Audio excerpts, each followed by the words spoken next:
Well, welcome to the XCEL updates. It's so great to see so many people here. Our first year, which was 5 years ago, we had a tiny little room, and there were about 20 people, and then it became a national program, and then all of a sudden we see all of you here supporting, and more people every year, so it's very exciting for us to see so many people here. I'd like to bring up our fabulous committee. So can you guys come on up here? Because these ladies are what makes this program happen. So I want to bring them up and introduce them. I cannot say enough about this committee, because this committee has worked together tirelessly. I know you're waiting for your XCEL Code of Points, and we'll explain that in a minute.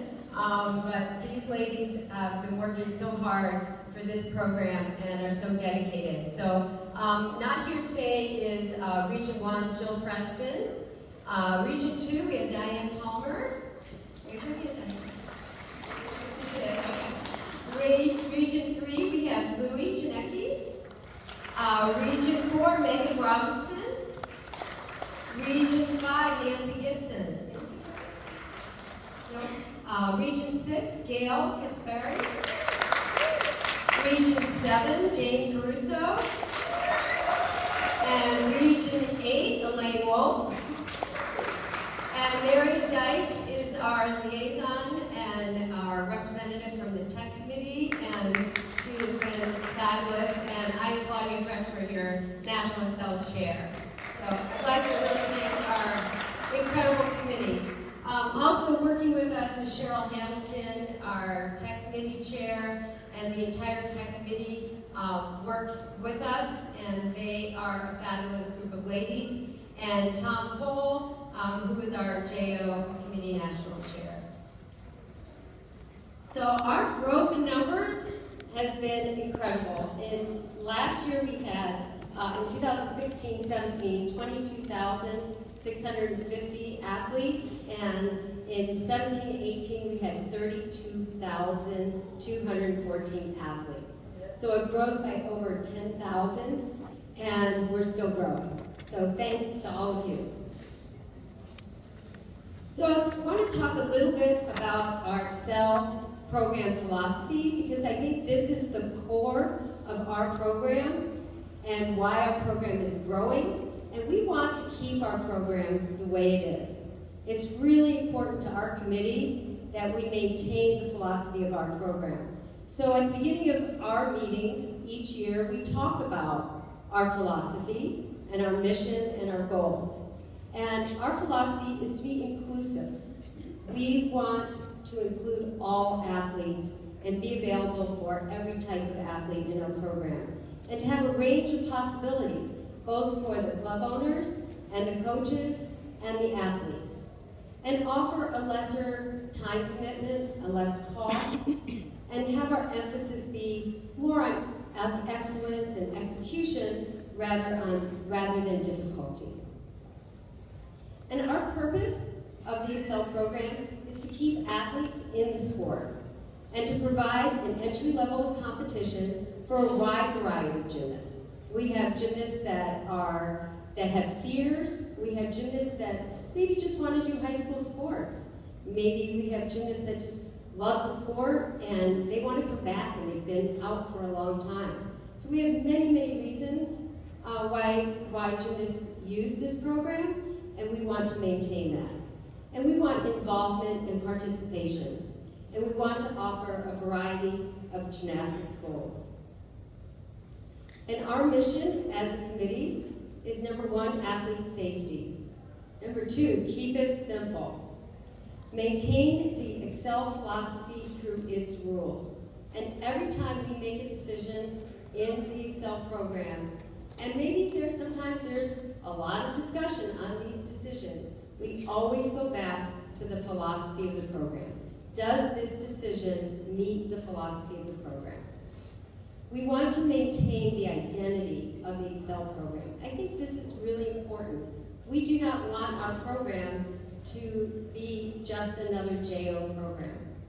We want it to be the XCEL program. and to continue to provide an environment that's welcoming to a variety of gymnasts.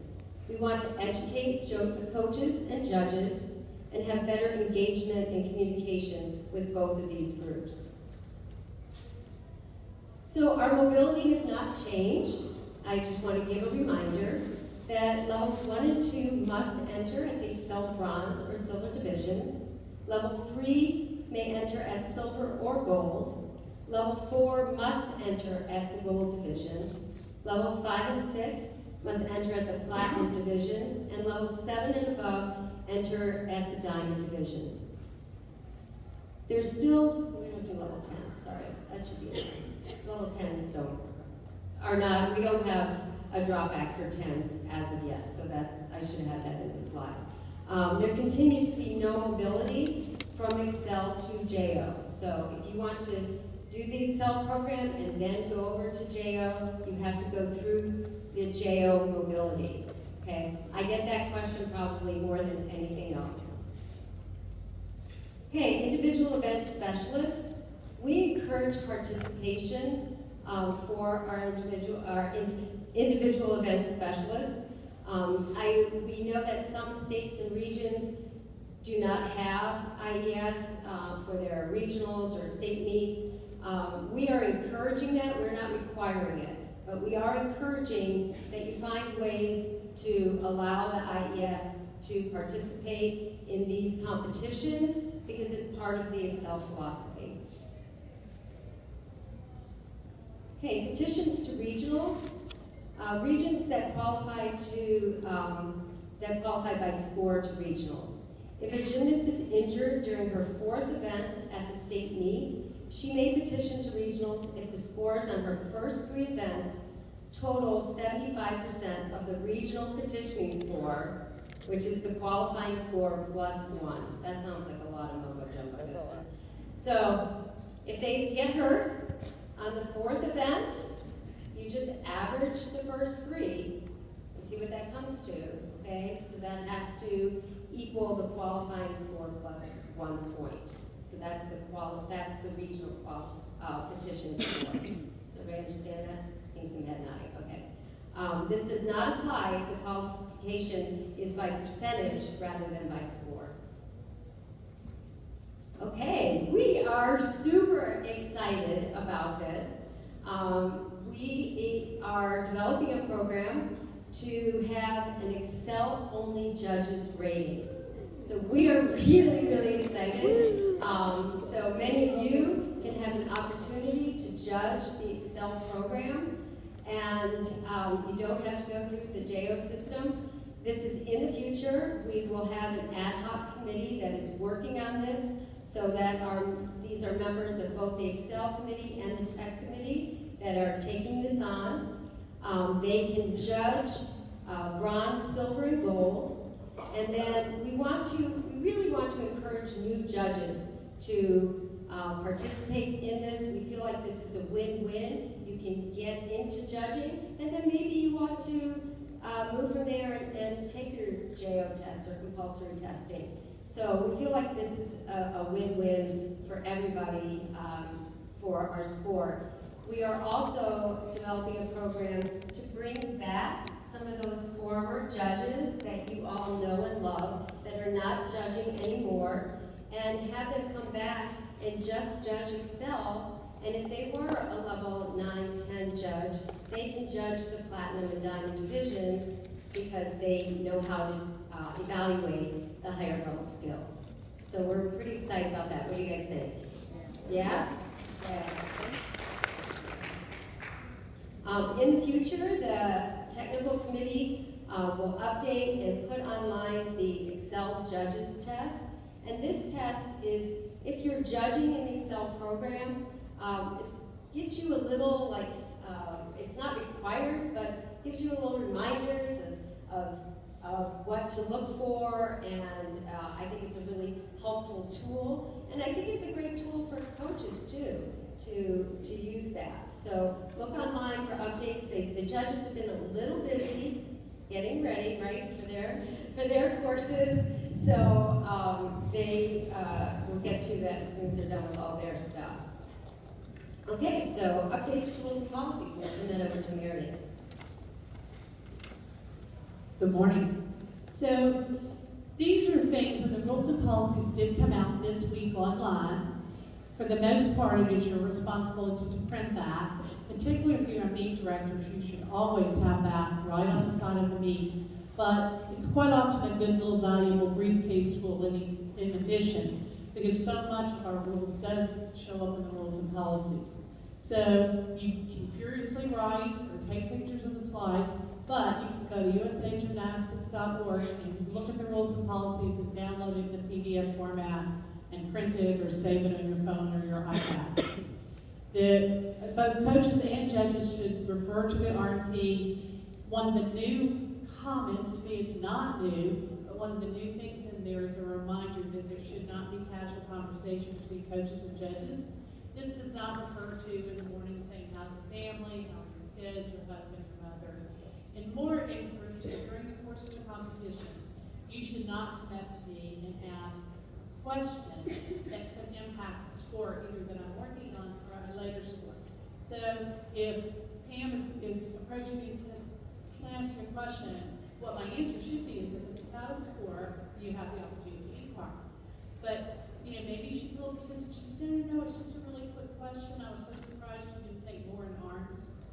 Now that's all I can think about. So maybe I'm going to make arms harder. And so she could interrupt the course of my judging. Another possibility is somebody comes to somebody really knowledgeable. They walk up to Jane. Jane's here with her team coaching them. She's an XCEL regional chair. And they say, Jane, can I ask you a quick question? Then they come back to the judges who are in the middle of an inquiry. Jane shouldn't be in that inquiry. She's a competing team. And says, I just asked our regional chair, Jane Crusoe, and she says that y'all should honor the inquiry or whatever. Jane doesn't even know she's been asked that. She's busy coaching her team. She thinks she's been asked a casual question about a rule. So you may need for rules and policies, you should not have conversation with the judges or the meet referee if she's not on, if it's not on her event or she's actually judging, then that's who you should go to. If she's judging bars and you're asking her a bars question during the competition, that's not allowed. Because it does affect how you judge. You just keep thinking, oh my goodness, I got to look at that rule, or it just distracts you. So other than just very casual, good morning, we're glad to be here, I think that everything else should be totally outside of the realm of competition. Any inquiries? Inquiries directing should go through either the meet referee or the meet director. Sometimes if you only have the judges on the events, the meet director is the most easily accessible, and we've already done the conversation.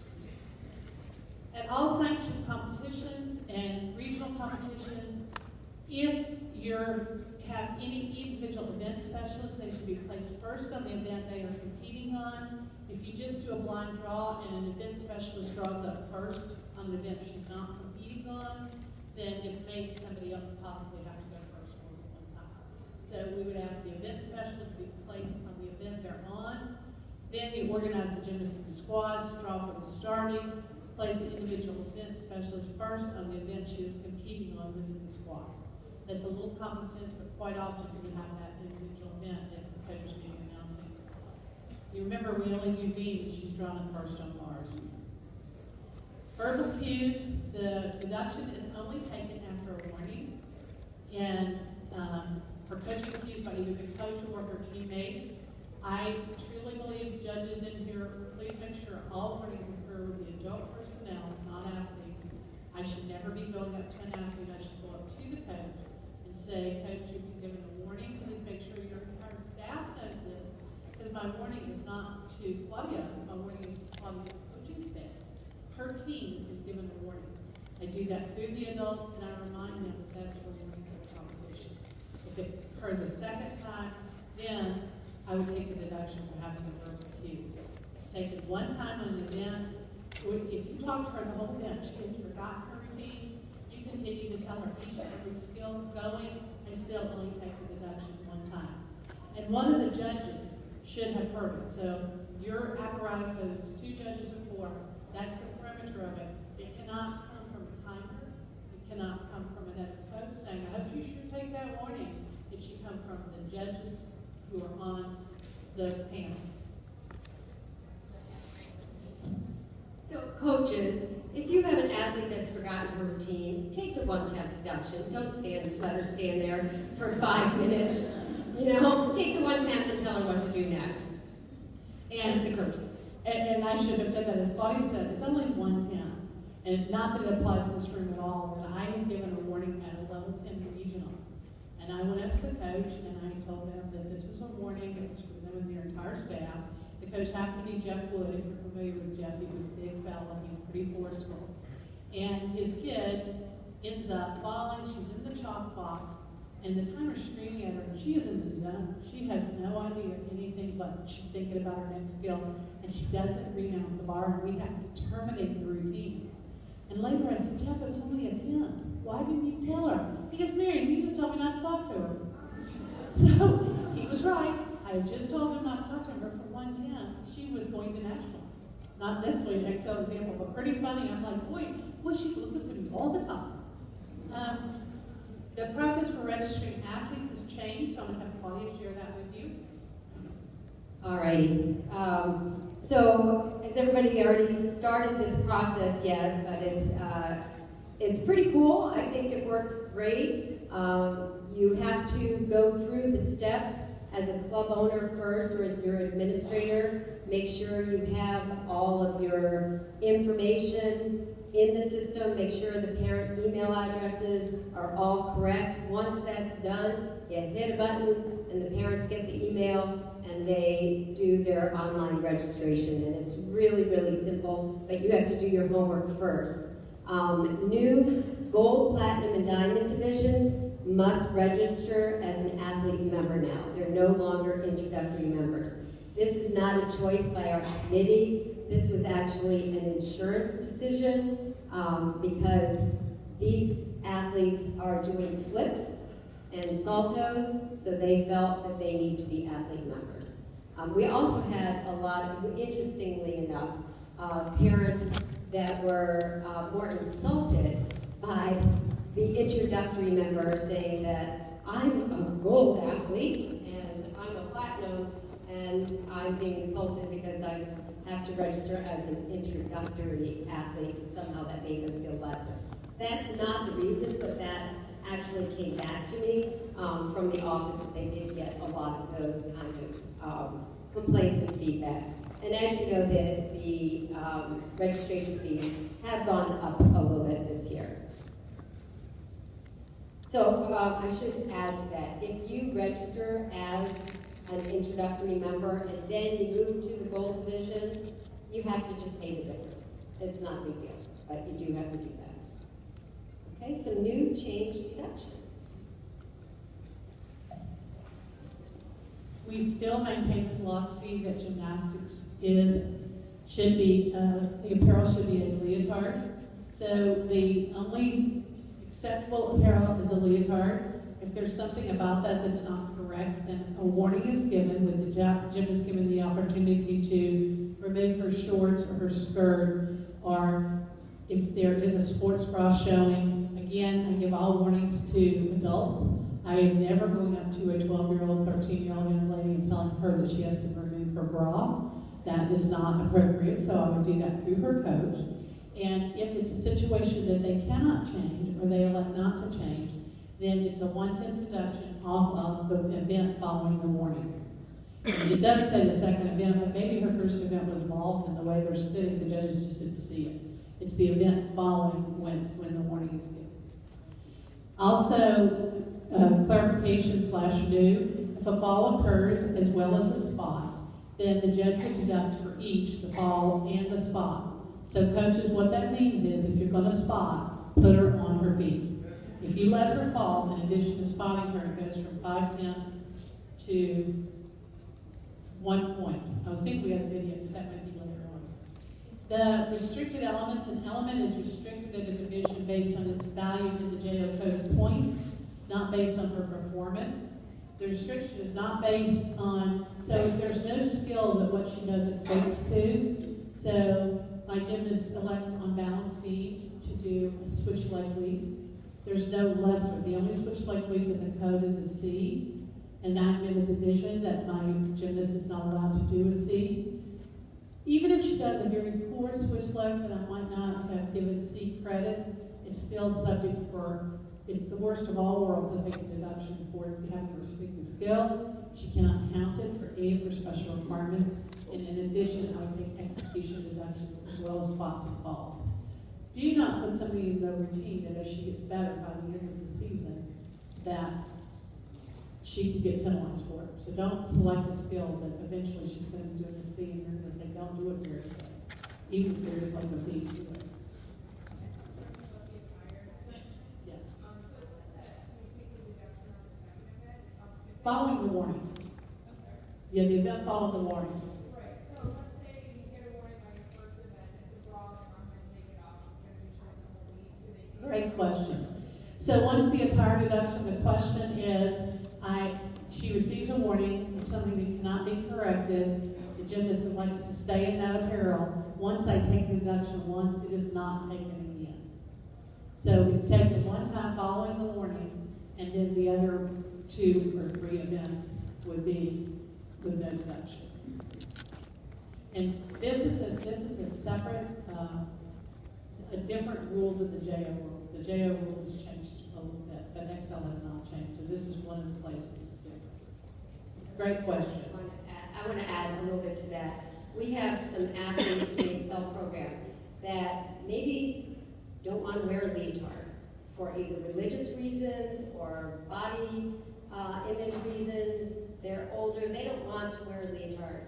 And we were trying to find a way that we can do this within the system. And the only way we could do it, because we could not change that leotard rule, was to lower the deduction. So that's what we did. Yes. So the question is, how do the judges know? At all competitions, even if it's just like a mobility or an inter-squad meet or something, there's a judge designated as meet ref, and that apparel deduction has to go through the meet ref so she knows and it won't happen twice. The score table should only respond to a score change in writing through the meet ref, so they will go to the meet ref's come up and say, we need to make this deduction.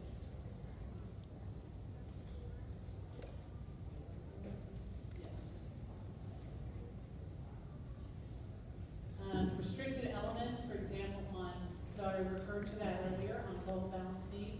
C value part element is a restricted element. So if the gymnast elects to perform a switch leg, C value part of the code is a 120-degree split. The goal division split requirement, no special requirement, no value part credit, 5 to the deduction for the restricted, and then it should also say as well as execution amplitude. This is not new. It actually came out in 2017, but I think the diagram is a little confusing, so we wanted to look at that again.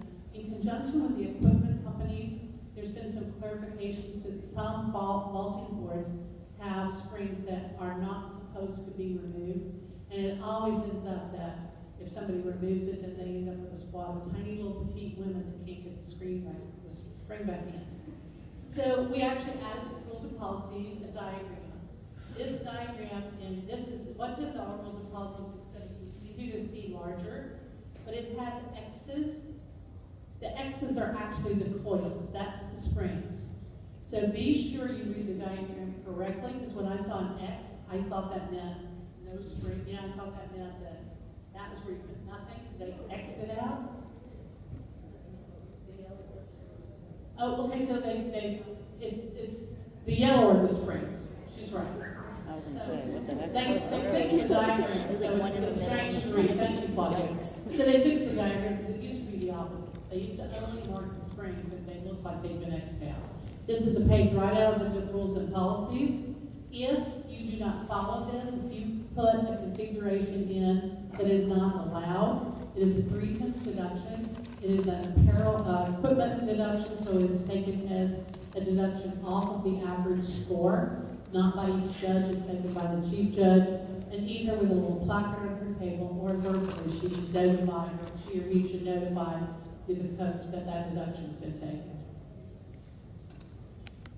The new boards, they're called the EVO boards, are perfectly acceptable. However, there must be a traditional spring board available. So these cannot be the only boards available. And if you're using these, you need to make sure they're out of these because they're so new, I don't think everyone has them. So if you were really dependent on them, make sure to meet you are going to have them available. Pit pillows, they're only allowed for major releases. Don't think we're seeing many of those. Maybe. So the big giant to throw them in, we just don't see releases. The reason I went so fast is they're only allowed for major releases. So maybe at the platinum level, but unlikely. Hello? Oh yeah, and it's for diamond only. Thank you. I said platinum. It's for diamond only. Composition deductions are not allowed in any division of XCEL. That is a good reminder.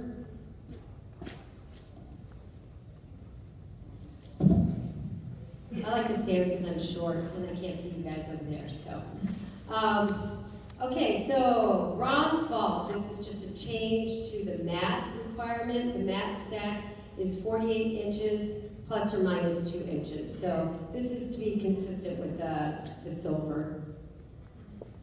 Okay, the bronze vault, a clarification. If upon landing, your gymnast slides off, you have a bigger girl and she slides off the end of the mat, and she lands and she's partly on the mat and partly off the mat, this vault is considered complete and it's not a fall. Consider the body shape as she first landed, and the gymnast may then go to her feet on the floor or on the mat and salute. She does not have to climb back up on the mat and lay down and then salute again. Okay, which we see quite a bit. I think we had a little video of that.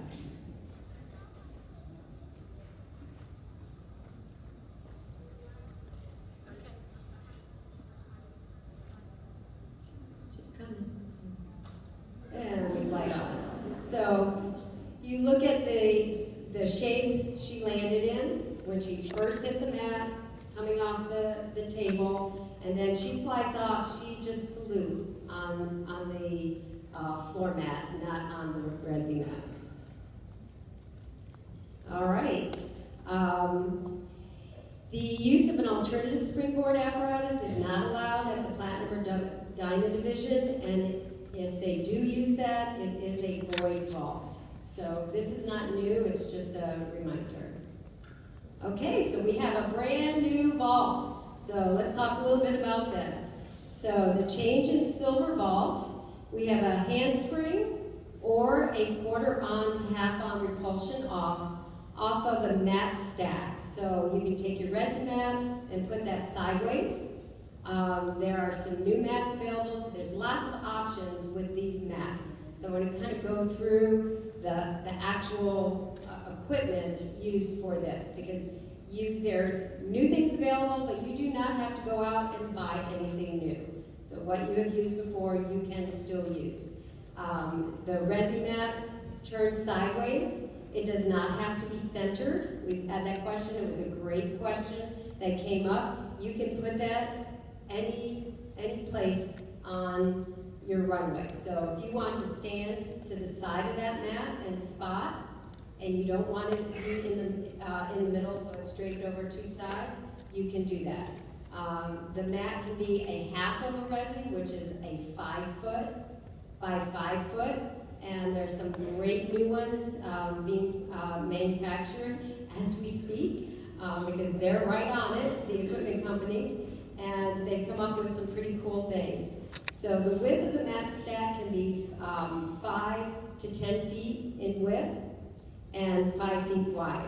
The height, 24 inches to 48 inches, plus or minus 1 inch. And that's your panel mat. So you can put a panel mat, if you have a soft resi and you need to put a panel mat on top, you may do that.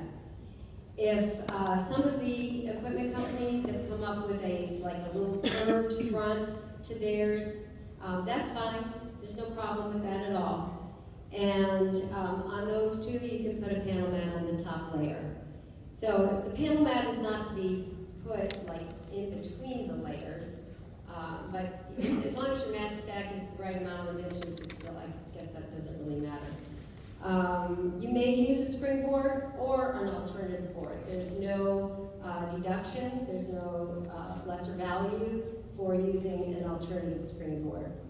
And the emphasis on this vault is on body shaping. It's not on blocking and it's not on distance. It's strictly on body shape.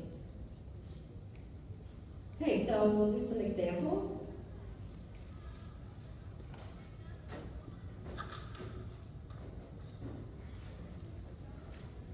And this is a half of a resi, but I put it on top of a full 8-inch. So that's all I had in my gym. I didn't have the new system.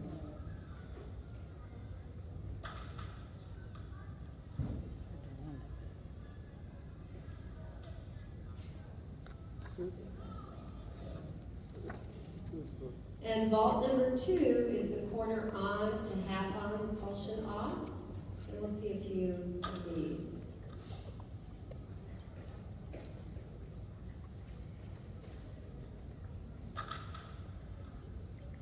And you can see there are lots of body shaping issues. I like that one. Okay, not a lot of blocking. And our judges can go to town on these.